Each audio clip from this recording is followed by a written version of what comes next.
Hello साथियों, Vaishnavi group के YouTube platform पर आपका हार्दिक स्वागत है। और आप सभी को विश्व हिंदी दिवस की हार्दिक शुभकामनाएं। आज का जो सेशन हम लेके आए हैं वो लेके आए हैं मध्य प्रदेश की जो जनजातियाँ, जो हमारा टॉपिक चल रहा था उसमें हमने दो लेक्चर्स जो है डिस्कस कर लिए हैं। वो हमने किए हैं मध्य प्रदेश की जो जनजातियाँ होती है वो भील जनजाति से संबंधित हमने दो लेक्चर्स लिए हैं। अब जो आज की जो क्लास होने वाली है वो क्लास थर्ड होगी, जो मध्य प्रदेश की जनजाति भील जनजाति से संबंधित।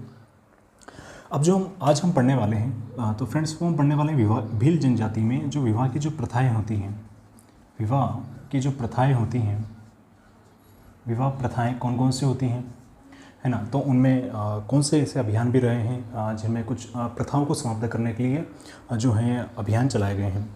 तो फर्स्ट ऑफ ऑल हम स्टार्ट कर रहे हैं विवाह की प्रथाएँ। तो इसमें क्या होता है कि एक प्रथा होती हैं, वो होती हैं दापा प्रथा। क्या होती हैं? दापा प्रथा। अभी जो दापा प्रथा होती है ये क्या होती है कि विवाह में जो है जो दहेज की जो प्रथा होती है उसको भील जनजाति में क्या कहा जाता है? दापा प्रथा कहा जाता है। जिसमें जो वर पक्ष जो है वधु पक्ष को क्या देता है? इसमें दहेज देता है ना। तो ये क्या होती है कि ये दहेज की प्रथा होती है। क्या होती है? दहेज प्रथा होती है। अभी दहेज प्रथा तो होती है पर लेकिन इसमें कौन किसको क्या दहेज देता है? तो इसमें क्या होता है कि दहेज प्रथा में जो वर पक्ष होता है वो कन्या पक्ष को यानी कि वधु पक्ष को क्या देता है? वधु पक्ष को वो देता है क्या? दापा। क्या देता है? वधु पक्ष को वो देता है दापा। अब ये जो दापा होता है फ्रेंड्स, क्या होता है? दापा। तो इस दापा को जो है इसका यूँ कहें कि एक जो इसको जो तय करता है दापा जो होता है, एक यूँ कहें कि या नगद रकम हो सकती है या फिर कोई अनाज के रूप में हो सकता है या फिर कोई मवेशी के रूप में भी हो सकता है। क्योंकि दापा के यहाँ पे 3 प्रकार बताए गए हैं। जो दहेज की प्रथाएं यहाँ पे होती हैं इसमें 3 इसके टाइप्स होते हैं। एक होती है अनाज सांवा भरना, और एक होता है मवेशी खांडा कूटा करके एक प्रथा होती है, उसमें मवेशी को दिया जाता है दहेज के रूप में साथ में। और एक होती है अपने नगद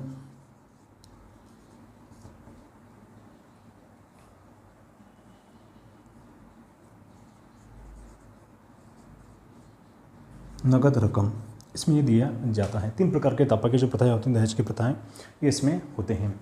अब इसमें जो तय करता है, जो निर्धारित जो तिथि तय करता है यानी किस दिन जो है दहेज दिया जाएगा, तो उसमें क्या होता है कि जो तय करने का जो क्या तय करना का? तिथि तय करना। तिथि जो तय करने का जो दायित्व होता है, जो निर्धारित करता है, तिथि तय करने का जो कार्य करता है वो करता है भांजगढ़िया। अब ये भांजगढ़िया क्या होता है? इससे पहले वाले टॉपिक लेक्चर्स में आपने देखा होगा कि जो भांजगढ़िया होता है वो क्या होता है कि विवाह में मध्यस्थ की भूमिका निभाता है। विवाह में जो मध्यस्थ होता है उसको हम क्या, जो भील जनजाति की बात कर रहा हूँ मैं फ्रेंड्स। तो भील जनजाति में क्या होता है कि विवाह में जो मध्यस्थ की भूमिका निभाता है वो होता है भांजगढ़िया, इसको कहा जाता है। अब क्या होता है कि ये जो प्रथा रही है, इस प्रथा को समाप्त करने के लिए जो है एक अभियान की शुरुआत हुई थी फ्रेंड्स। वो अभियान रहा था यानी कि इस दापा प्रथा को अगर हम देखें तो इस दापा प्रथा को जो है क्या करने के लिए? समाप्त करने के लिए, है ना। तो दापा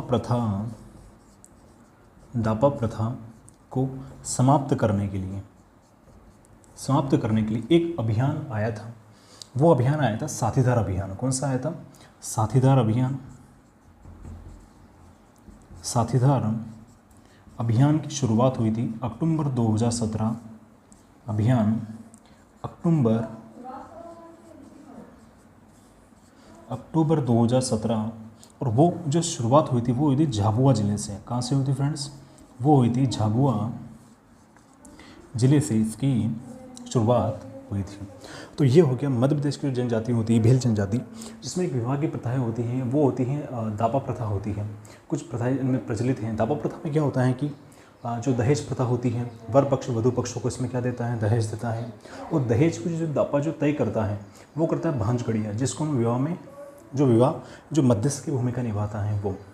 अब इसमें क्या होता है कि इसमें 3 प्रकार से जो है दहेज दिया जाता है, तो अनाज के रूप में, मवेशी और एक नगद रकम के रूप में।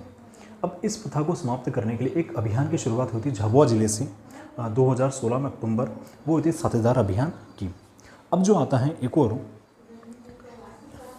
इसमें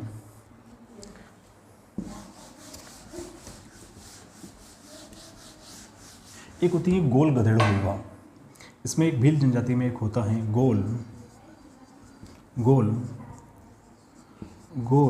गधेड़ो एक विवाह होता है जो होली के अवसर पर आयोजित किया जाता है। होली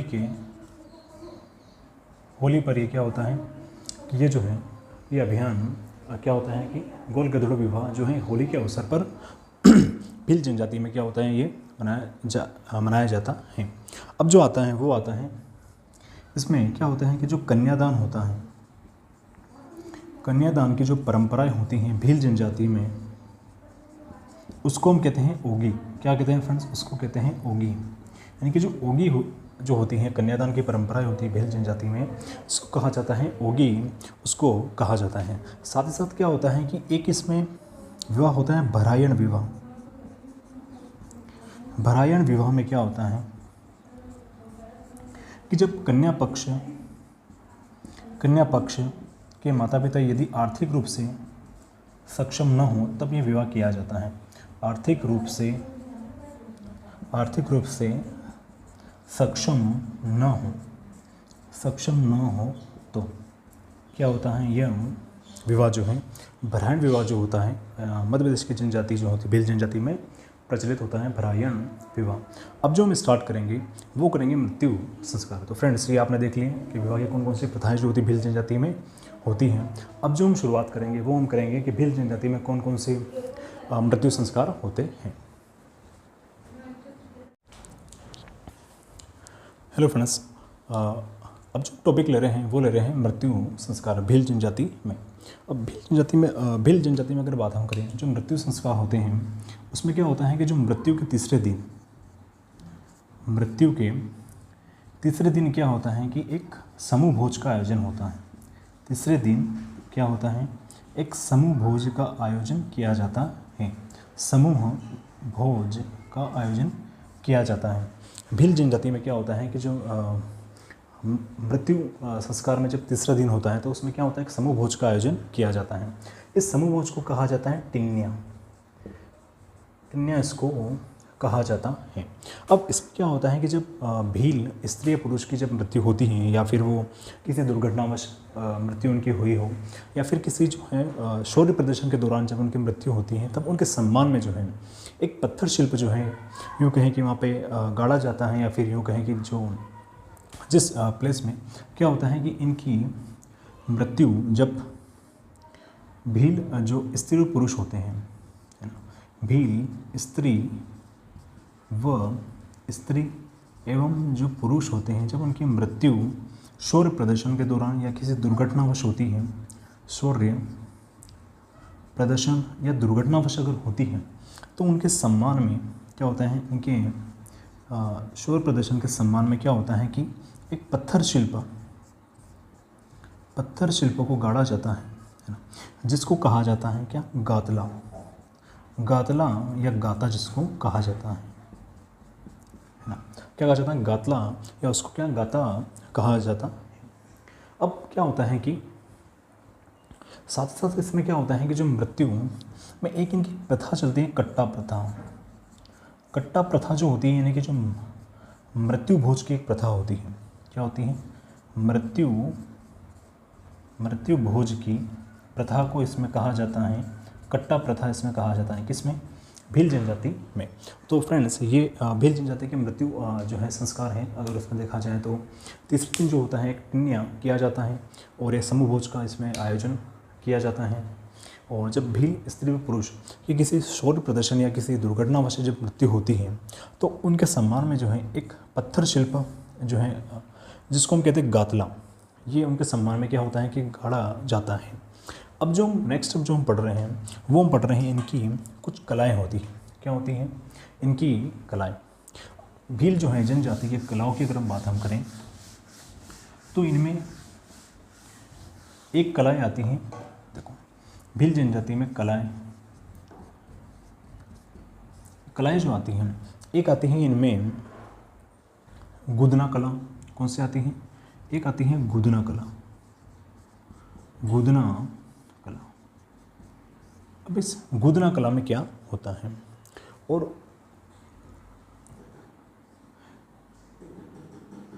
एक इनमें आते हैं भित्ति चित्र बनाना।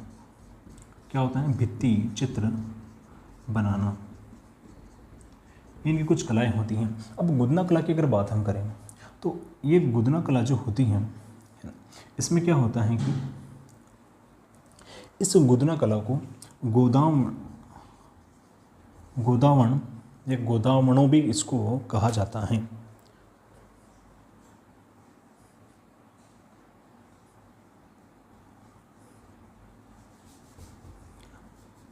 अब इसमें क्या होता है कि गुदना कला जो होती है, इसमें शरीर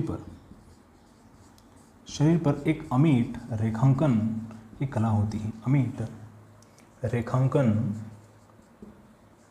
रेखांकन किया जाता है, उसकी ये क्या होती है? ये कला होती है। और इसमें जो है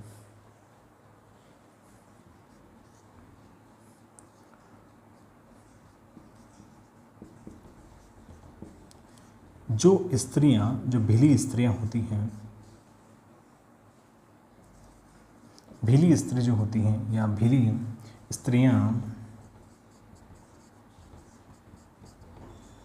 स्त्रियां जो ये गुदना कला का जो कार्य करती हैं, है ना, गुदना कला का जो कार्य करती हैं, उनको जो है क्या कहा जाता है? गोदारिन कहा जाता है। क्या कहा जाता है उनको? गोदारिन कहा जाता है। यानी गुदना कला में क्या होता है कि शरीर पर एक अमिट रेखांकन की एक कला होती है, जिसमें जो है क्या किया जाता है कि गोदारिन जो होती हैं, भीली स्त्रियां होती हैं जो ये कार्य करती हैं, उनको क्या कहा जाता है? गोदारिन कहा जाता है। अब अगर हम देखें तो इस गुदना कला को एक कहा जाता है गुदावणों भी इसको कहा जाता है। क्या कहा जाता है? गुदावणों भी इसको कहा जाता है। अब जो हम पढ़ेंगे वो पढ़ेंगे भित्ति चित्र। क्या पढ़ेंगे? भित्ति चित्र। अभी जो भित्ति चित्र होते हैं, इनमें क्या होता है? भित्ति चित्र में अगर देखें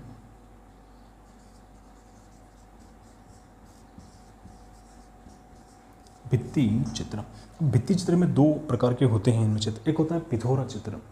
जो परंपरा रही है, दीवारों पर जो भित्ति चित्र बनाए जाते हैं वो काफ़ी महत्वपूर्ण होती है, और इससे जो है क्या होती हैं फ्रेंड्स, वो होती है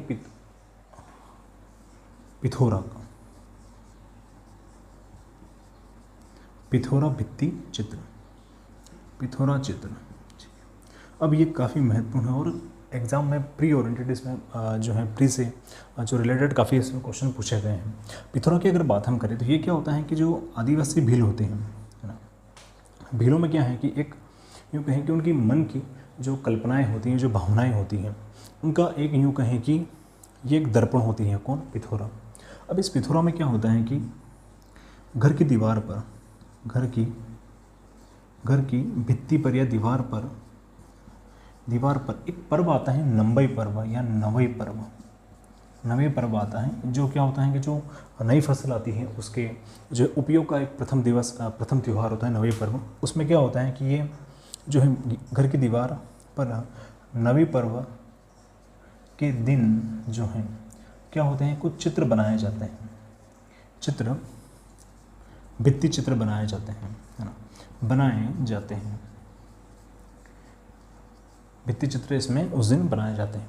तो उस दिन क्या होता है कि ये भित्ति चित्र जो होते हैं, ये चित्र किसके होते हैं? ये होते हैं जो एक प्रतिनिधि पशु होता है, देवी देवताओं का प्रतिनिधि पशु जिसको कहा जाता है घोड़ा, उसके चित्र उस दिन यहाँ पे बनाए जाते हैं।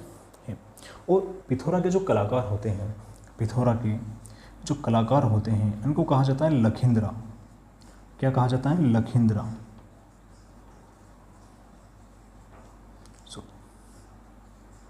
लखिंद्रा उनको कहा जाता है। अभी जो लखिंद्रा होते हैं, एक कौन कौन से कलाकार अभी तक रहे हैं? देखो, सबसे जो प्रसिद्ध रहे हैं वो रहे सुश्री भूरीबाई। सुश्री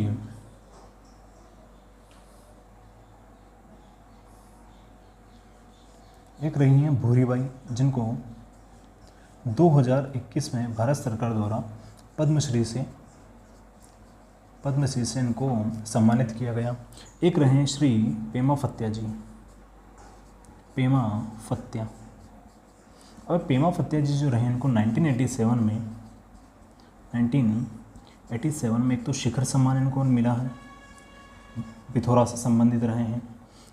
2017 में रहे हैं, इनको तुलसी सम्मान से सम्मानित किया गया है। तुलसी सम्मान भी इनको मिला है, किसको? श्री पेमा फत्या जी को। तो ये रहे पिथौरा चित्रकला, जो काफ़ी महत्वपूर्ण होती है और काफ़ी इंपॉर्टेंट भी होती है, प्री ओरिएंटेड। अब इसमें क्या, अगर हम देखें तो इस प्रश्न किस प्रकार से वो पूछ सकता है, वो ये पूछ सकता है कि जो सुश्री भूरीबाई का संबंध जो है किस कला से रहा है, या वो किस जनजाति से संबंधित रही हैं।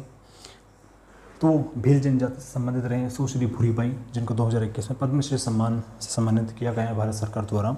और ये जो पिथौरा चित्र में ये सिद्धहस्त है ना। और ये क्या होते हैं, इस पिथौरा चित्र में जो है घर की दीवार पर नवमी पर्व के दिन जो है प्रतिनिधि, जो देवी देवताओं के जो प्रतिनिधि पशु हैं, घोड़ा जो है, उसके चित्र जो है इसमें बनाए जाते हैं।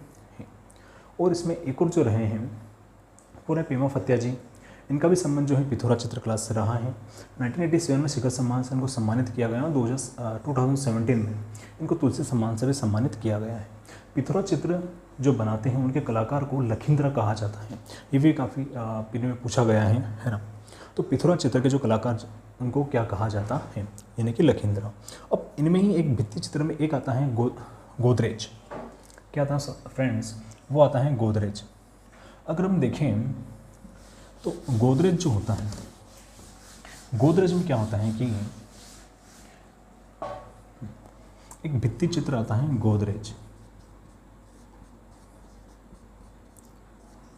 इसमें भी यही होता है कि भित्ति चित्र आता है गोदरेज।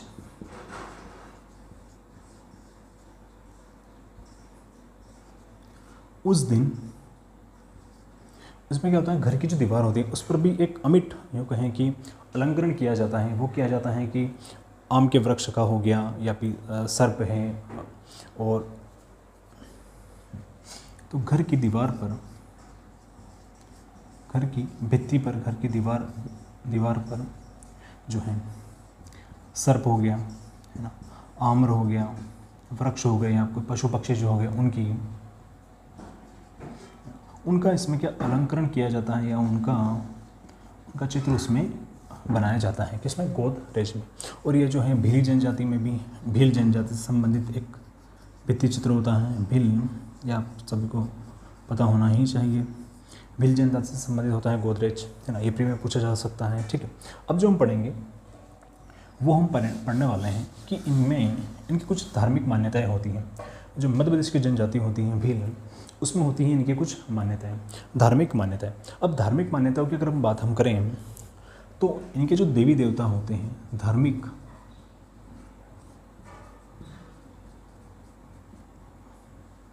धार्मिक मान्यताओं में प्रमुख आते हैं इनके देवी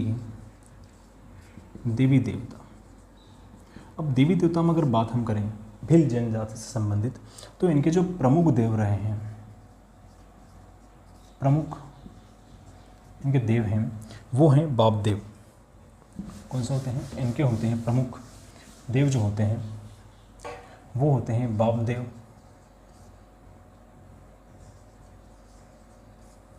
और एक जो होते हैं इनके, वो होते हैं इनके शक्तिशाली देवता होते हैं। भीलों के जो शक्तिशाली या प्रमुख देवता होते हैं तो बाप देव, और जो प्रमुख शक्तिशाली देवता होते हैं वो होते हैं राजा पंथा जिनको कहा जाता है। अब इनकी जो है, इनकी जो कुल देवी होती हैं, भीलों की जो कुल देवी होती हैं, कुल देवी को कहा जाता है आमजा माता या केलड़ा माता जिनको कहा जाता है।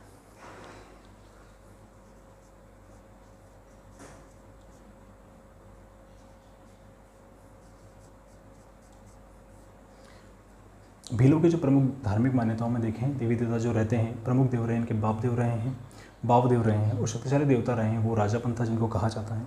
कुल देवी इनकी रही आमचा माता या केलड़ा माता जिनको कहा जाता है। अब अगर हम देखें तो इनमें क्या होता है कि इनके जो पितृदेव होते हैं, भीलों के जो पितृदेव होते हैं वो होते हैं गल देव, गल देवता जिनको कहा जाता है, या गल देव होते हैं। और एक इनमें काफ़ी एक प्रसिद्ध मंदिर आता है जो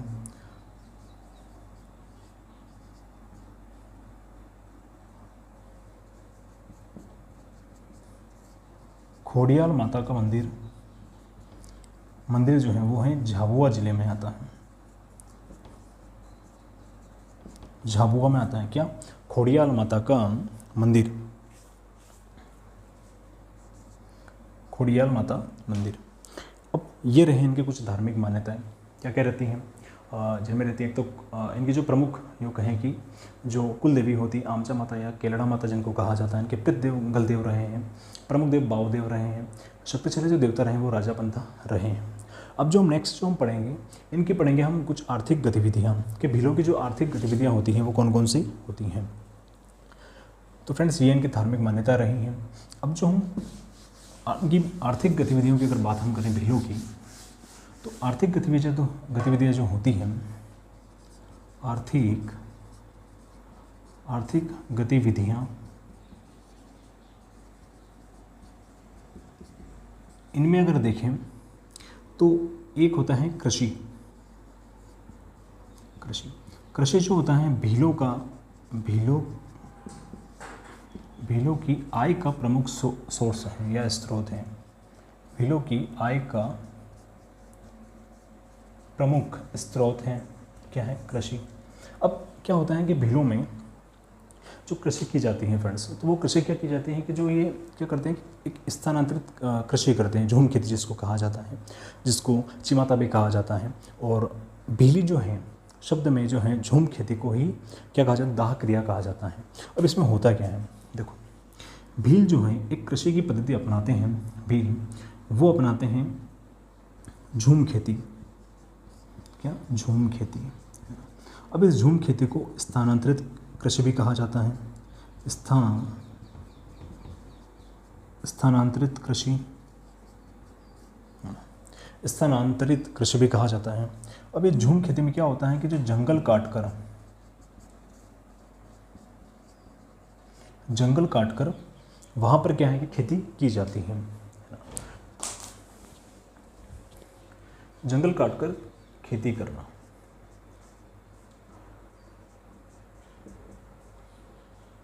जंगल काटकर खेती करना क्या होता है? झूम खेती में इसको कहा जाता है। अभी इस स्थानांतरित कृषि को एक अन्य नाम आता है चिमाता, चिमाता भी कहा जाता है। क्या अन्य नाम होता है? चिमाता। अब साथ ही साथ क्या होता है कि इसी झूम खेती को भीली शब्द में, भीली भाषा में क्या कहा जाता है? इसको कहा जाता है दाह क्रिया। यानी कि वहाँ पे क्या करना कि जंगल को काटकर वहाँ पे खेती की जाती है, वो होती है इनकी आर्थिक गतिविधियों में आता है। अब इनकी आर्थिक गतिविधियों में अगर देखें तो आपने देख ही लिया है, कृषि की पद्धति होती है, इनके आय का प्रमुख सोर्स होती है। झूम खेती जो जंगल काटकर खेती करना चिमाता कहलाती है अन्य नाम, और इसको दाह क्रिया भी भीली भाषा में कहा जाता है। अब जो अगर हम देखें तो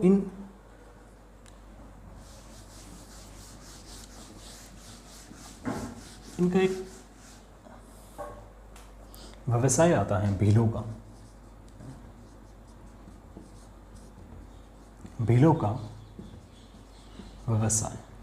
अब भीलों के व्यवसाय में अगर हम देखें तो इनमें क्या होता है कि ये भील जो होते हैं एक निर्माण करते हैं। किसका निर्माण करते हैं? आपको ये करते हैं पुंजा दरियों का ये निर्माण करते हैं। अब ये पुंजा दरियों का जो निर्माण करते हैं ये करते हैं जोबट व अलीराजपुर में। जोबट एवं कहाँ पे? अलीराजपुर ज़िले में क्या होता है कि भीलों के द्वारा जो एक व्यवसाय किया जाता है वो किया जाता है पुंजा दरियों का निर्माण, है ना। दरियों का निर्माण किया जाता है जोबट व अलीराजपुर के भीलों के द्वारा, है ना। भीलों द्वारा पुंजा दरियों का निर्माण कहाँ किया जाता है? जोबट व अलीराजपुर में। इनके व्यवसाय का होता है। अब क्या होता है कि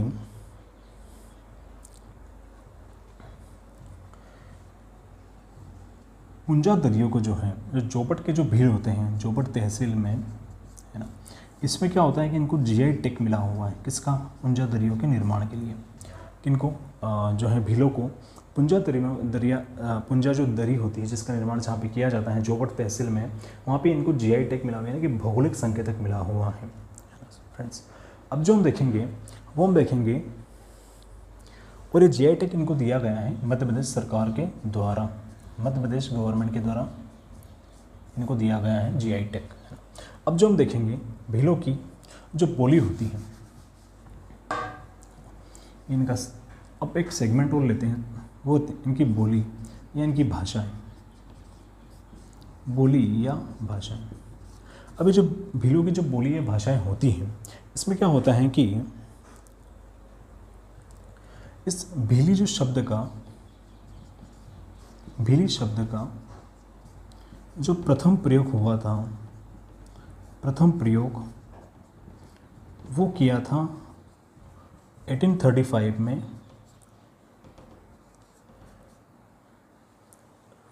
पादरी थॉमसन के द्वारा किया गया था। पादरी थॉमसन ने भीली शब्द जो है शब्द का प्रथम प्रयोग किया था। इससे भी एक प्री का क्वेश्चन बनने की पूरी संभावनाएं होती हैं। तो फ्रेंड्स, ये भी हमने पढ़ा है कि भीलों के इससे संबंधित जो है विभागीय प्रथाएं, उनमें कौन कौन सी आर्थिक गतिविधियां होती हैं, उनमें मृत्यु संस्कार कौन कौन से होते हैं, और इनके भीलों का जो व्यवसाय होता है वो क्या क्या होता है। अब जो हम देख रहे हैं कि भीलों में कुछ जो है गीत होते हैं, गान होते हैं, उनकी कुछ परंपराएं होती हैं, वो कौन कौन से होते हैं। अब जो अगर हम देखें तो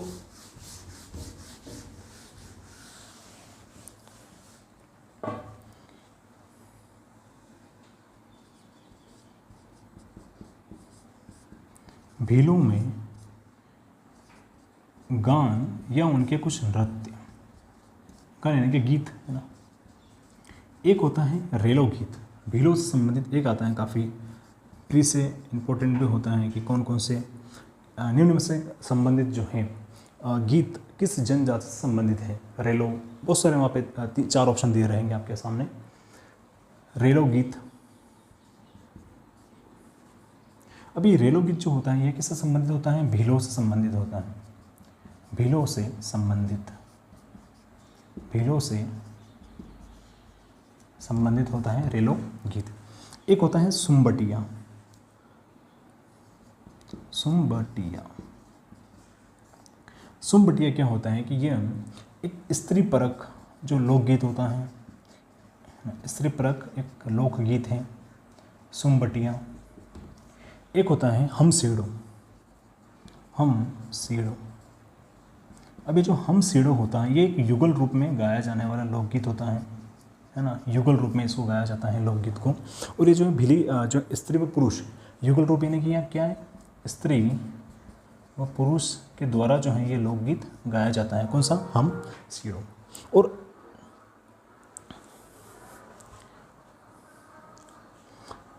एक होता है गहर नृत्य। गहर जो नृत्य होता है वो होली के अवसर पर होता है।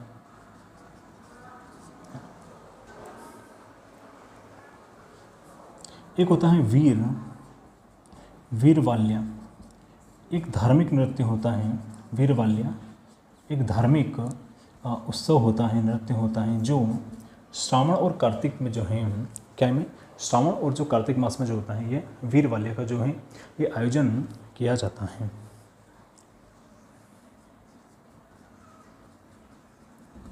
श्रावण मास में इसका आयोजन होता है। तो फ्रेंड्स, ये हो गए भीलों में जो गान या जो है नृत्य होते हैं कौन कौन से होते हैं। वो रेलो गीत, सुम्बटिया, हम सीड़ो, गहर, वीरवाल्या ये होते हैं।